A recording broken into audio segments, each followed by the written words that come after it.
I believe that the next decade or two, the big wins are going to be concentrated in hardware. The B2B SaaS world has become hyper competitive. And now we've seen with the AI, there are people's products getting recreated in a matter of weeks with 3 people. So there was already a problem around defensibility requiring a ton of capital to maintain your market position and grow. And now it's going to just get even worse in that sector. That also funnels back into a myth around hardware and deep tech, which everybody says is capital intensive. It's capital intensive up front, certainly way more than software.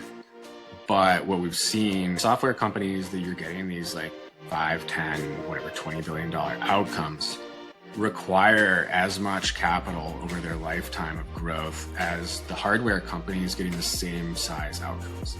The reason is that once you're in the market with hardware, you have a built-in moat. It's hard to recreate because it takes time and money. It's a little bit different customer base, so you don't have to defend that as hard. It's not quite organically, but you don't have to keep firing venture dollars at it to grow.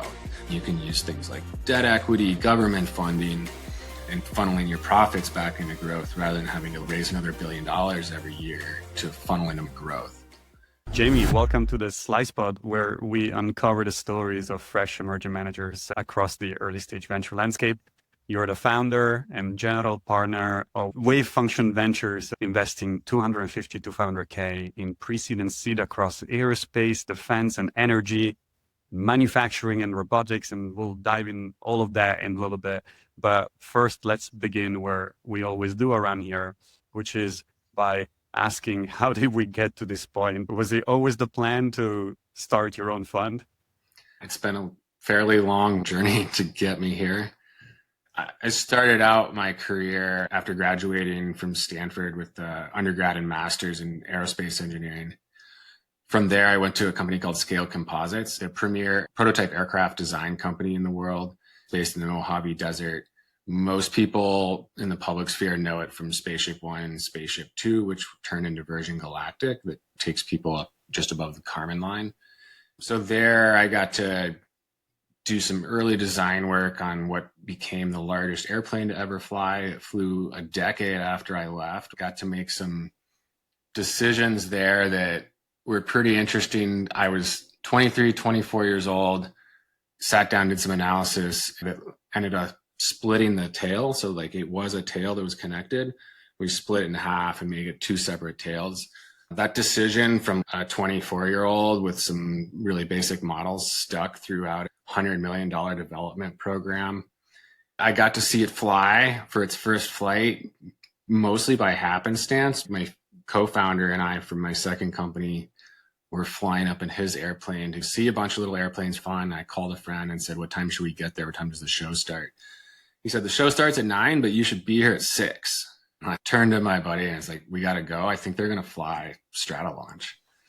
So sure enough, there was on the end of the runway when we got up there, and it was super cool to watch it take off.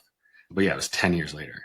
How does one go from designing airplanes to starting a venture fund?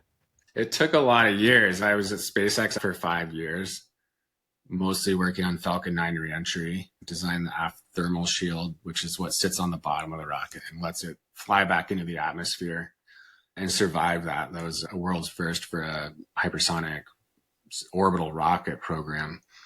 When I started my 2 companies, I started to get hints of where I might end up. When I was at SpaceX, I did an angel investment in Boom Supersonic. I was the first person in aerospace the founder ever talked to. He comes from software world, and he called up a bunch of friends and said, "Who do I talk to?" And the guy said, I played hockey with this guy at Stanford, and he's at SpaceX now. So Blake flew his airplane down to SpaceX. We met there. His kind of general question was like, "Is this a stupid idea?" And I was like, "Well, from a technical perspective, no." There's a lot of other hard things about it that, frankly, at that point, I didn't really understand very well. But I wrote a check for him because I saw him just knocking down barriers that he, frankly, had no business knocking down as a software outsider. He was like, "Well, if anybody's going to do it, it's going to be this guy, even though he doesn't know anything about aircraft design prior to this."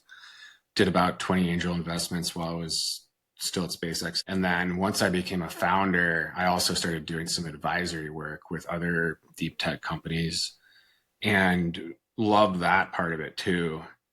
And started to think an early stage investor is a check writer and an advisor wrapped into one.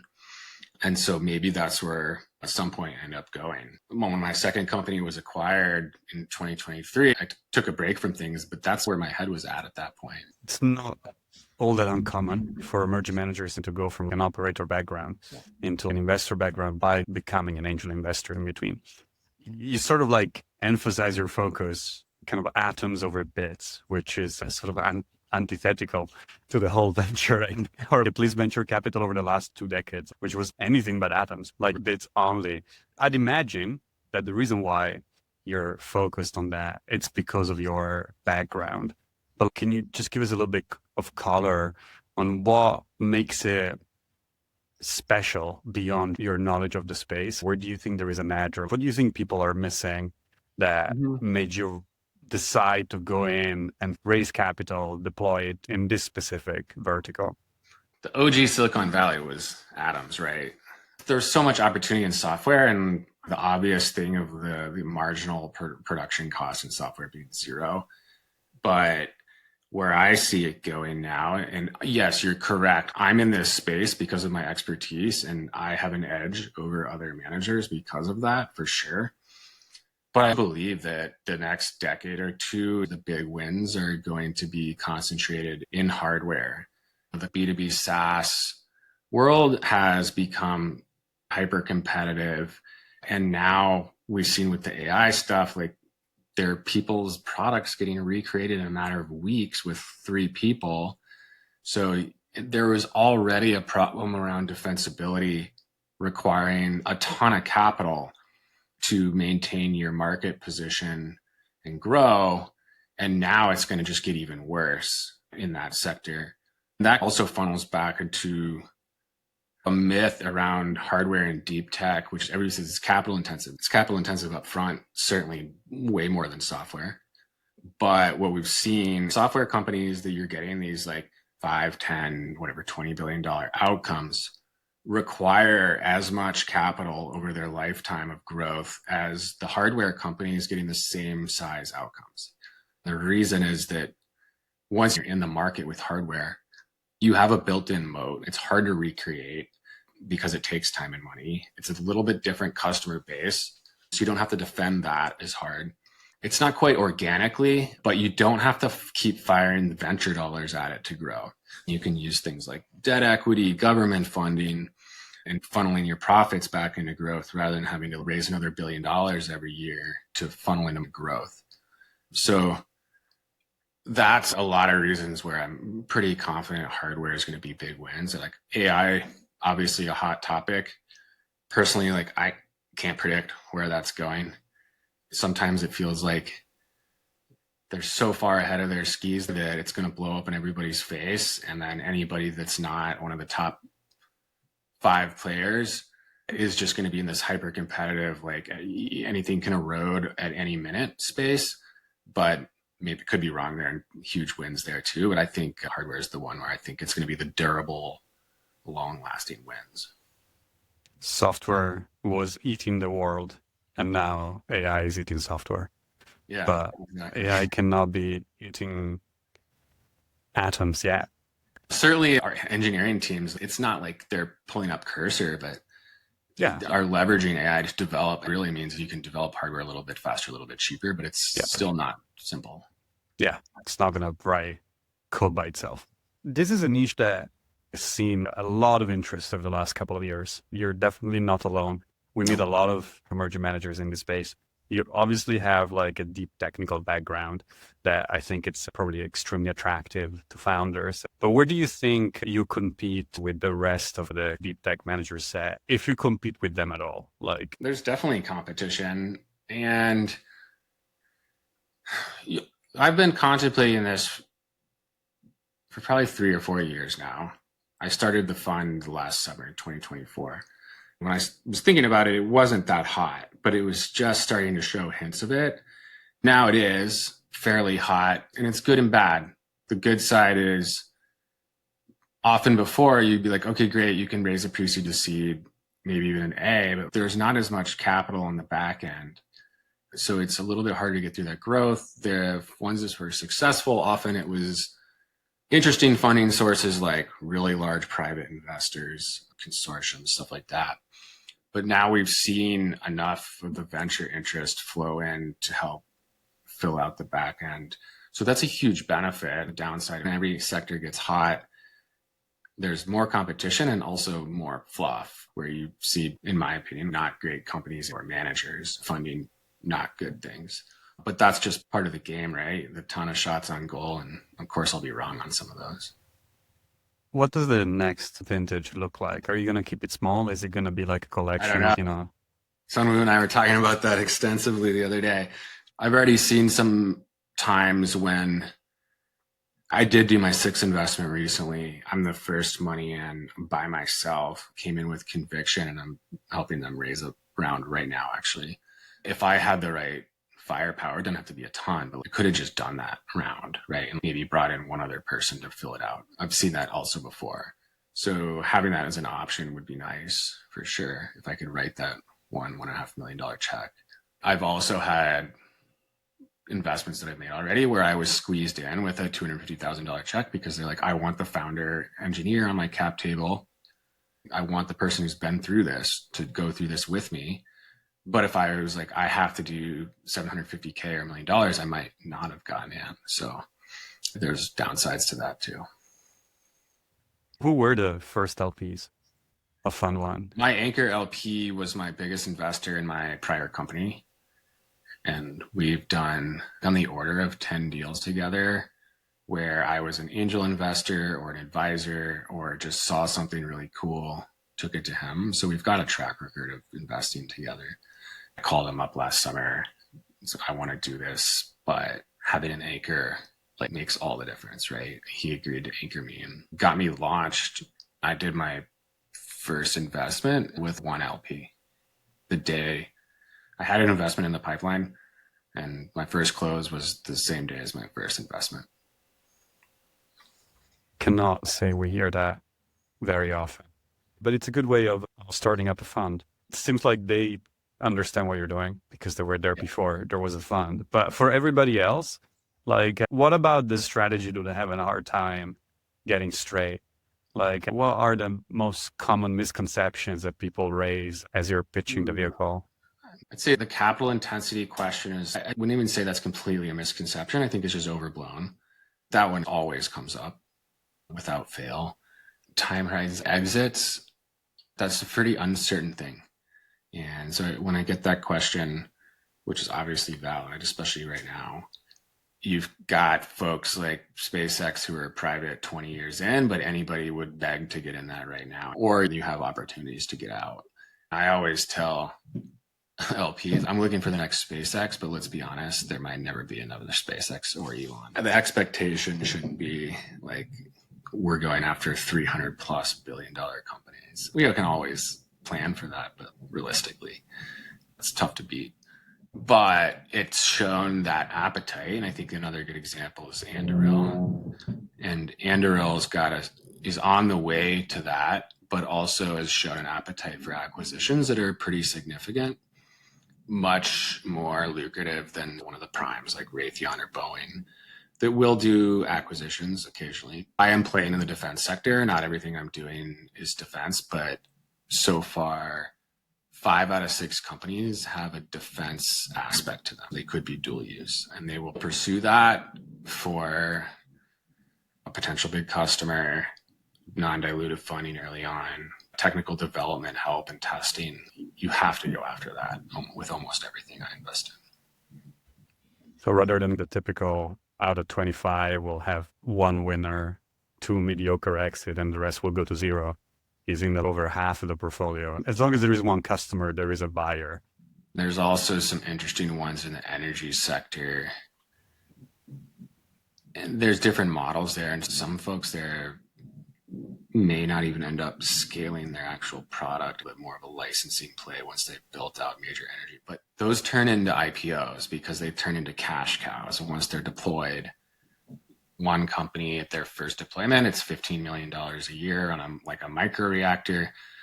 They've got a signed partner. They're supposed to scale that pretty rapidly up to like hundreds of millions of dollars in revenue. Where do you find these people?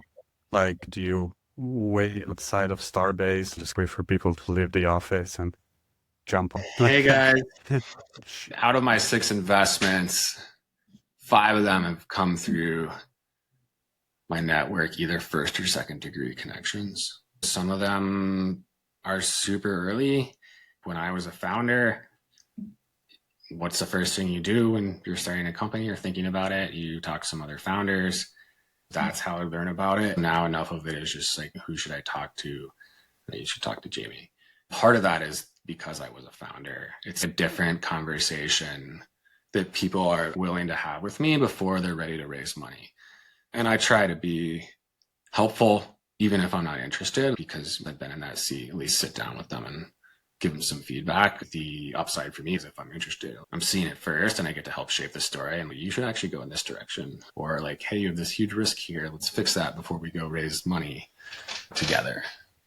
What's the trait or the set of traits that kind of separates the, okay, thank you, at least I got to see your conversation, to the, let's go in this direction, I can help you raise some cash? Is it just a problem that they're trying to solve? Is there a particular, at this stage, like most people talk about, nothing matters, it's just a person. It's not true. I knew this will suscitate some strong opinions there. Yeah, I still think the most important thing is the founding team, for sure. And like consumer, you're going to start with an idea and you're going to stumble around for a while until you figure out what you're actually building. You can't afford to do that in this sector. It is important to at least have the problem set nailed down and the right directional idea wise. Even earlier stages, like hammering them on a basic engineering model, not like CAD or anything like that, but an Excel spreadsheet that models out what they're going to build. And it's the same thing that I would always do. Build it out. How much does it weigh? How much does it cost? What's the performance? What are the inputs? And you just start hammering on those things to see, do I have a line of sight to something that can make a ton of money and do something better than what's out there, and why? A lot of that comes down to market timing and tech timing. What's new in the tech world that I don't have to develop from scratch? And how is the market evolving and how do those intersect? It's not like if I know them or somebody suggests them highly, it's not like, oh, I don't care what the idea is. Doesn't mean we can't come up with a better idea together. Yeah, but that's plan B. Plan A should still be viable. Do you go about this with your own intuition and experience, or do you bring in experts, potential customers, or anything like that as part of the due diligence process? It's mostly me right now. Blake at Boom's an advisor, and then a person who was senior at SpaceX for 10 years. Then I have some other people I bounce things off. I've got a group chat with defense people, and a couple of them are LPs. Looking back at that first check in Boom that you cut to the last check that you're considering cutting right now, how's your investment mindset change, if it changed at all? Yeah, it's definitely changed. First of all, as an angel, there are things I invested in that I would never touch with the fund. It's a different risk profile I'm willing to go after. I can give one example, an angel investment in a company trying to build a new type of solar panel, not a photovoltaic. The performance benefits theoretically are insane, and the ability to manufacture at scale cheaply is theoretically insane. They've been in the lab for the last 5 years burning through money and haven't gotten past that. There is a good lesson. I'm willing to take that swing as an angel, but as from a fund manager perspective, there's too much science lab risk in that for me to take. They might end up still being huge, but I don't want to wait around for 5 years and have a founder tell me this tech doesn't work.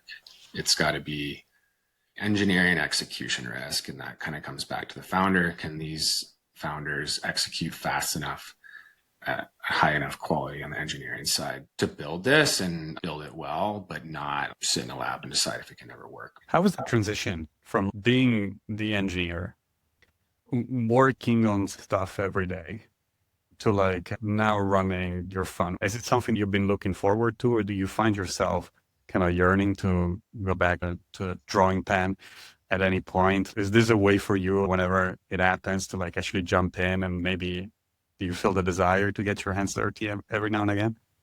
Mostly just in the idea stage. I really enjoyed engineering. I think I was pretty good at it. My first company, I was basically still an engineer, not in the C-suite.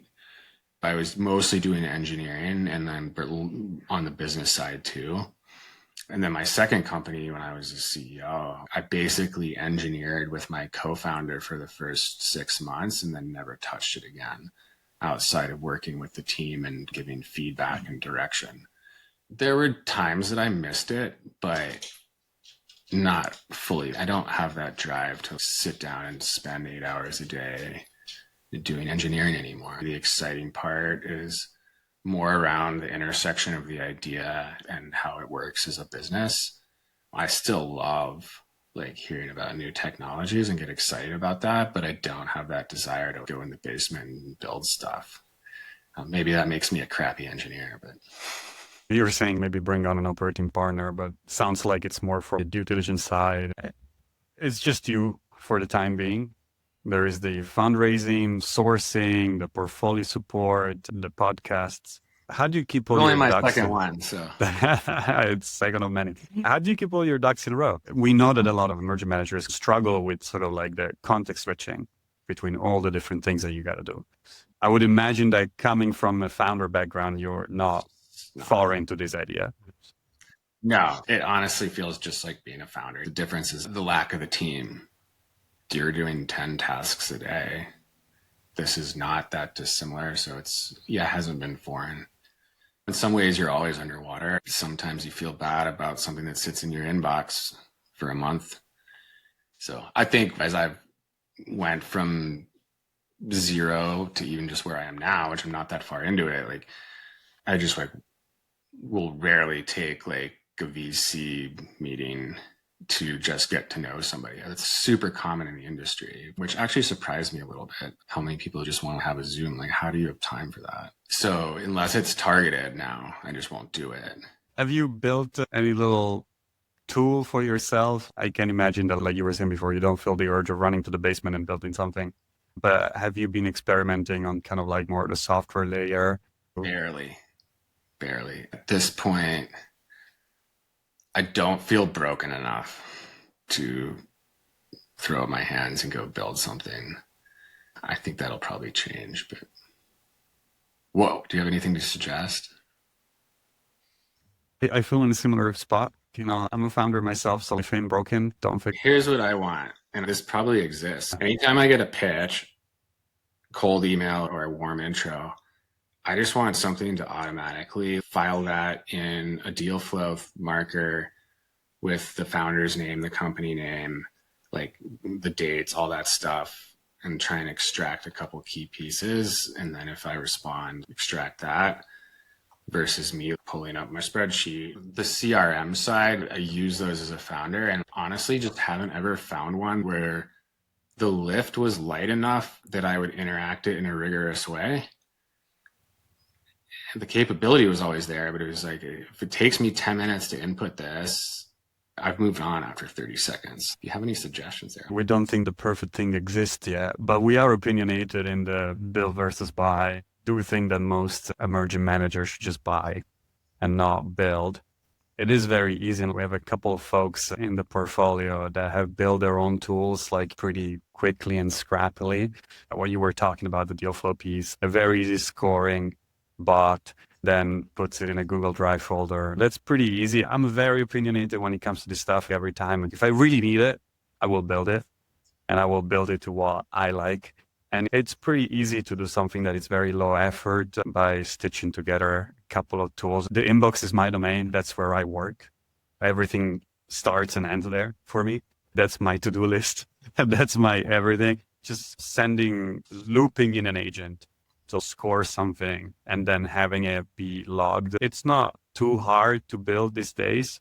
It really depends on what you're personally looking for. For us, we haven't built anything yet because we're still trying to figure out what is the part of the workflow that it's painful to the point that it needs to be automated? Yeah. And I don't think that we're there yet. Sanwo, you probably know better than me because you're the one that makes the train run on time around here.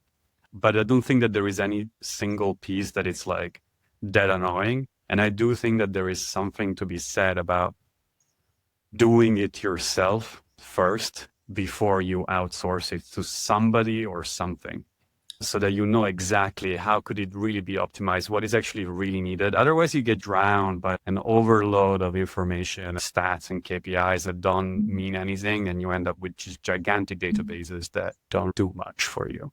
So, yeah. And then I also get worried that when you take yourself out of that equation, it's not sticking in your brain well enough. correct. Yeah. So I think this is a common problem. Like the number of times I'm like, wait, who is that person? Or what am I supposed to do here? You have to use your systems to catch yourself. But if you never interact with that data, you're never going to make that kind of serendipitous connection in your head. So I don't know if it's the end of the world if you have to spend a little bit of time typing it in so that it sticks a little bit better. Not that it sticks all the time. I miss stuff all the time still. Yeah, but there's one piece of software that I couldn't live without, which is texts.com, the unified inbox for all your DM, like iMessage, WhatsApp, Twitter, LinkedIn, Instagram, and whatnot. I've been a big fan of it for many years. I don't know how people live without it. And I will check that out, because if somebody sends me a text, usually my response is, will you email that to me? Yeah. Because I know once it's marked red, I'm never going to Exactly. So it's a real inbox. It sticks until you archive it, and you can run little automation around this. So you can kind of like, remind me if they don't text me back within 3 weeks that I need to follow up with this person. That's the one thing that really does it. We're big Notion fans around here. We tend to run our CRM on that piece alone. I've probably tried every single CRM under the sun in the kind of like venture world. They all suck, are expensive, and don't do what they're supposed to. No, thank you. And whenever people tell me like, oh, I just love HubSpot to run deals, I'm like, what? I don't get it. This is way over engineered. You're a team of one mostly in these situations. You don't really need that granular. When you don't need the cross teaming data access, it's different. Who's another emerging manager that you look up to that maybe is not in the same vertical as you are, but in your journeys? Yeah, my somewhat mentor is in the same vertical, and it's Mike at Also Capital. He's a step and a half ahead of me in the journey. We think fairly similarly, although we have some diverging opinions. We've done a deal together. I assume we'll probably do more. He's just been super helpful. He's awesome. We love Mike. He's definitely one of our favorite managers up there. What did we miss? What is one thing that you're going to walk away from this thinking, damn it, I spent my week with my comms team running down the checklist of the things that I had to make sure that people heard, and I didn't get to share this nugget of wisdom? We talked a little about the intersection of the idea, not just being the founder. I look at the technology, the timing, the market. The other thing we didn't really talk a lot about was techno-economics and sensitivities. We briefly talked about it with an engineering model, right? You've got to build something that proves to yourself and investors that, like, I can build XYZ at this cost and performance level without any absurd assumptions. And then you can start poking holes on those assumptions and say, if tariffs go up another 100% on your inputs, how does that affect? Oh, it turns out you should have run that last year. How does that affect my output? You need to check that box. If they do a little bit of a pivot, there's something there. That's almost like table stakes. And then the founder is the tipping point. The CEO, in my opinion, almost always has to be technical in this sector. If they're working with customers, which is like their job, or investors, and they have to go back to their team to ask them like, hey, does this work? Or like, what happens if I double this? And they're like, oh, let me get back to you. That just doesn't work. It's going to slow you down too much. Can they execute that rapid iteration here as like a SpaceX style? Build it, break it, build it again, but not go in the like Facebook, break it every time. Who cares what happens? Because it's hardware. You need to be careful about it. But if you're too slow and do a perfect design, you're Raytheon, you're dead. So just looking at that can they do that? And can they get the right talent? If it's just the 2 or 3 of them, maybe they can get really far. But if they can't scale that team under them, it's super important. Once you've ascertained that you think the founder can do that excellently, like you can go back into that stuff in more detail, make sure you're not missing anything. Blake's an outlier. It doesn't mean I wouldn't invest in another Blake, but probably not in a supersonic airframe. I think they're in the best spot they've ever been, and they'll get there, but man, it's a brutal road. If you were non-technical, you'd have to show an extreme ability to fill in that expertise under you really fast and then learn about it really fast. But that's a pretty high bar. Mike agrees with me on this. PhDs are a red flag for me. It's just because they've been trained in an environment that values exploration and thoroughness over execution and getting stuff done in speed. And it's just a really hard habit to break. Be like, oh, I haven't looked at this yet. I haven't looked at this yet. I haven't looked at this yet. And then the next team has built 3 iterations and you're smoked. So there's another emerging manager in the biotech space. And we were laughing about this because he's like, obviously 99% of our founders are PhDs. And the first thing we do is boot camp them how to not be a PhD. In my sectors, it's like, you don't have to do that because most of them aren't. If they're a PhD, they need to have like a garage lab that they've like built crazy stuff at crazy speed or something to show that they can do that. I'm doing this because I love this sector. I think building hardware has a real impact on the world, even if it's often hidden. Some of the stuff I'm investing in is less sexy, but has a huge impact on people's lives, whether they know it or not. Doing it for the returns too. I'm doing it now for myself because it feels like this is my highest leveraged position to be in from my background to help that. I don't currently have any drive to be a founder again.